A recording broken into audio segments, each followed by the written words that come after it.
One of the most common questions that I get asked, actually, I think I may have been asking it early on or misunderstood myself, was do calories really matter on keto or really any other diet, but especially keto?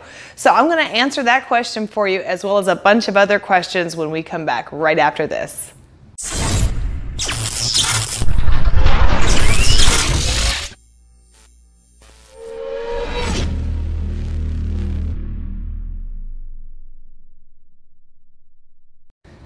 Welcome back to the Messy Keto Kitchen. My name is Steffi, and if this is your first time here, please consider subscribing by hitting the button below. Also, if you'd like, you can turn on notifications. You can turn them off anytime just so you guys know, so you're not constantly getting overwhelmed every day with 1,000 different subscription notifications. But I'd like you to be in the know, and if you have any questions, comments, or concerns at any time, go ahead and comment below. I am very quick to get back to people, and if you have questions, I like to be able to help answer them so you don't feel in the dark.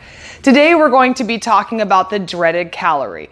So what exactly is a calorie, first of all? Well, a calorie is simply a unit of measuring energy, okay? So it's a simple energy source. Sorry, does that make sense? Well, okay, reverse.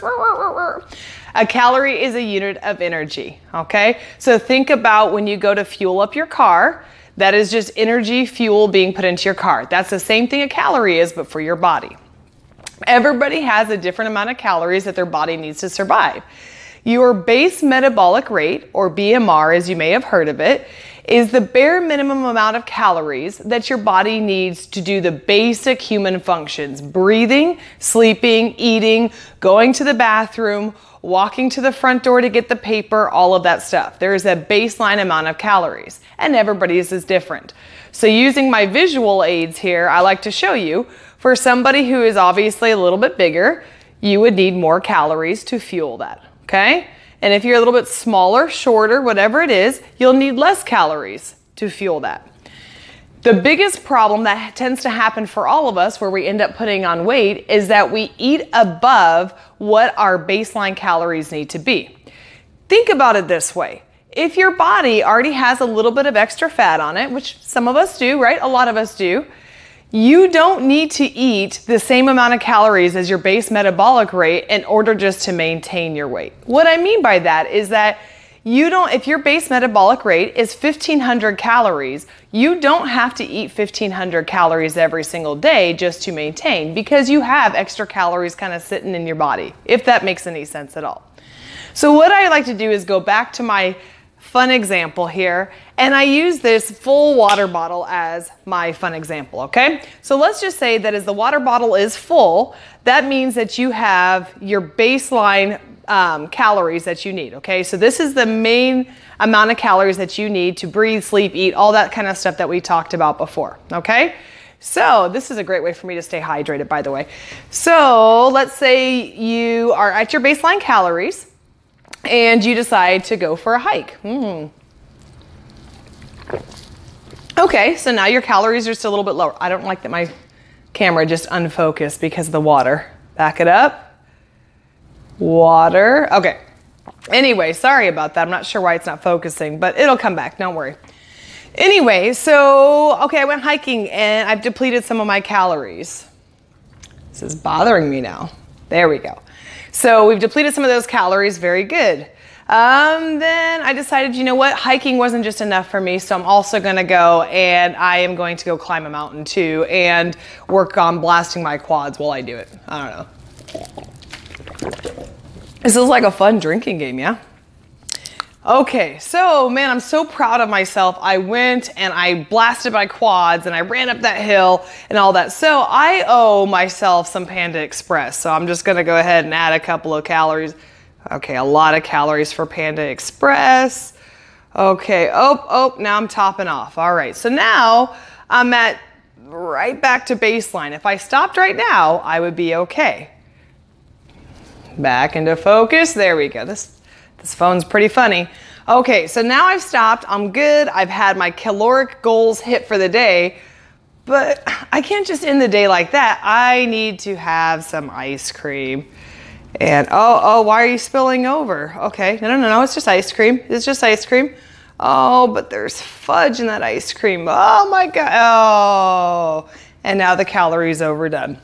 Now, I want to be very clear that overdoing your calories one day isn't going to be the end of you. A lot of people think that. I think we've all been in that mode where we eat a little bit too much one day and we're like, screw it, I've gotten off plan, I'm never going to be able to come back on plan. And that's not the case.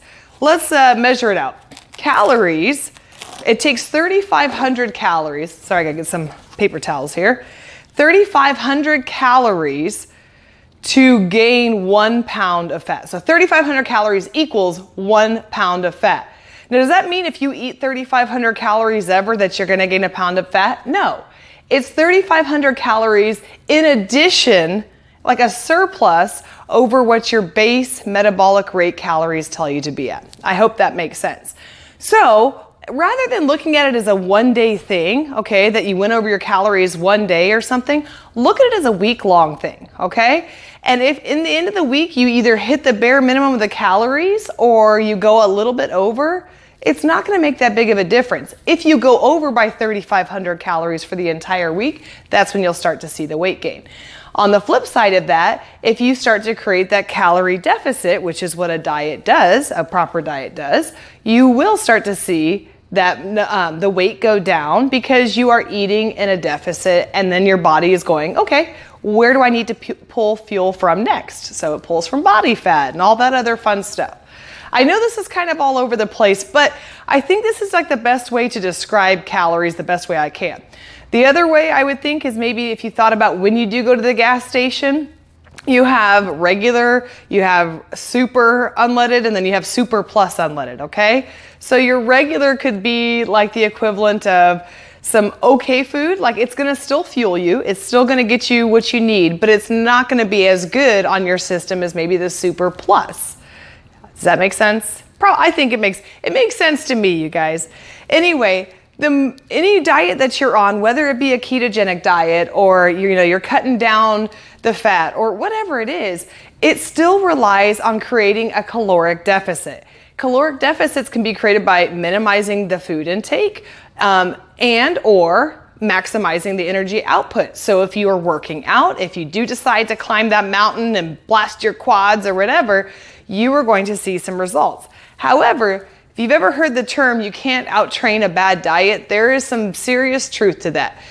It's not that you can't ever do it, it's a lot more work to do so. Because if you think about how many calories it takes, or how many calories you can actually burn by doing some of these exercises, you're better off in tweaking your food first and then adding the exercise on as well. Please don't get me wrong, I think exercise is awesome. I love it. I go to the gym very frequently.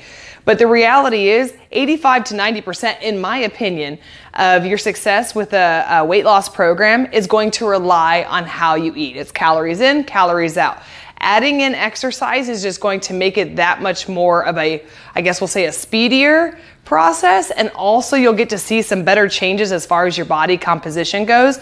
But getting the food in line and getting the caloric deficit there is going to be the key, okay?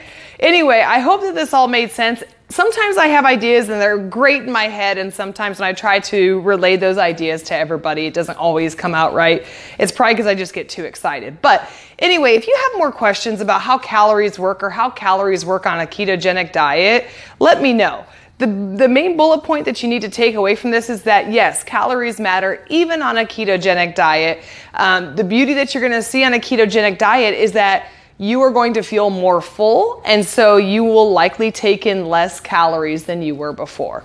Anyway, thank you so much for taking the time to watch this crazy, crazy video. Remember, calories in, calories out, and I will see you on the next video. Have a good day.